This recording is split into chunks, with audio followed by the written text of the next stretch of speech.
Alléluia. Amen. Alors, maintenant, vous devez comprendre une chose.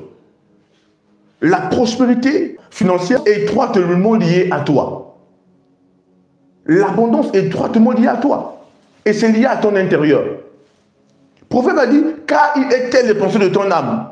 Mange, bois, te dira-t-il, mais son cœur n'est pas avec toi. Il dit, car il est tel quoi les pensées de son âme. Ton intérieur contrôle ton extérieur. J'ai dit quoi? Ton intérieur contrôle ton extérieur. Et nous avons lu ce passage ensemble au début. N'est-ce pas? Nous avons lu 3 Jean chapitre 1 verset 2.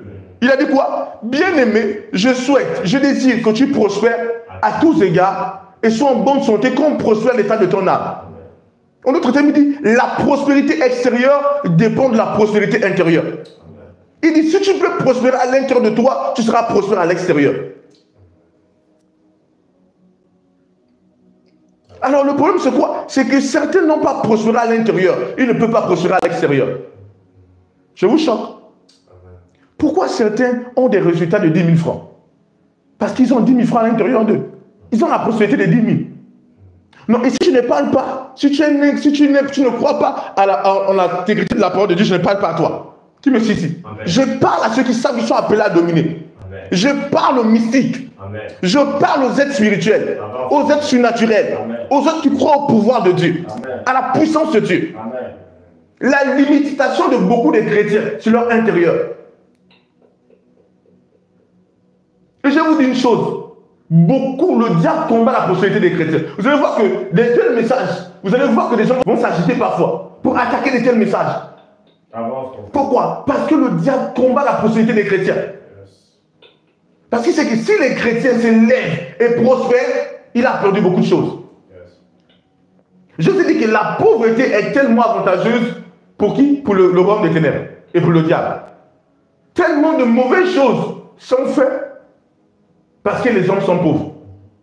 Les hommes pratiquent beaucoup de mauvaises choses. Et je vais vous dire une chose, vous savez ce que Dieu m'a dit? Dieu m'a dit à partir de maintenant, durant cette période-là, il dit faire des programmes de finances. La période du 25 au 5 ou même du 10, c'est la période où Dieu entend beaucoup de prières de finances. Seigneur, je dois payer le loyer. Je dois payer le loyer de la maison, le loyer de ceci. Les factures sont sorties. C'est la période où tu vois les chrétiens dire, ah Dieu, aide-moi, je t'en supplie. C'est la vérité que je vous dis. C'est cette période où tu vois un chrétien qui pleure, ah Dieu, tu m'as abandonné, le bailleur va arriver. L'affaire du bailleur, quelqu'un me suit ici. C'est la période là. Ou même celui qui ne priait pas, commence à dire je crois. La foi. Il veut mettre sa foi en exergue. La plupart des chrétiens veulent mettre leur foi en exergue durant cette période. Pour payer les loyers de la maison. Pour payer les factures d'électricité.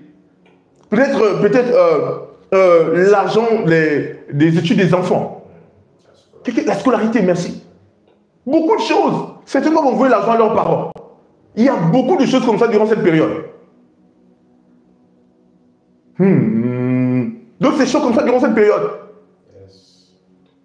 Et beaucoup de chrétiens, parfois, ils sortent de là, on va menacer certains. Tu sors d'ici. Je te donne une semaine.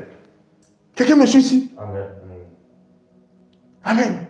Je vous dis la vérité. Le diable se réjouit parce qu'il sait que si les chrétiens comprennent l'aspect de la prospérité financière, c'est fini. Et j'ai dit toujours une chose. Aucun ministère ne se lève sans la prospérité financière dans notre génération. Je vous dis une chose. Beaucoup de personnes disent, oh, les hommes de Dieu, ils ont de l'argent, ce sont des arnaqueurs. L'église. Vous avez déjà entendu des choses comme ça. Des gens disent que l'église, si tu veux être riche, ouvre-toi l'église. Alléluia. J'invite beaucoup de gens. L'église, c'est un bon marché. Allez ouvrir l'église et prospérer. Quelqu'un me suit ici? Oui. En fait, le diable donne beaucoup de raisons aux chrétiens pour ne pas croire que Dieu peut les enrichir. Quelqu'un me suit ici? Amen. Absolument.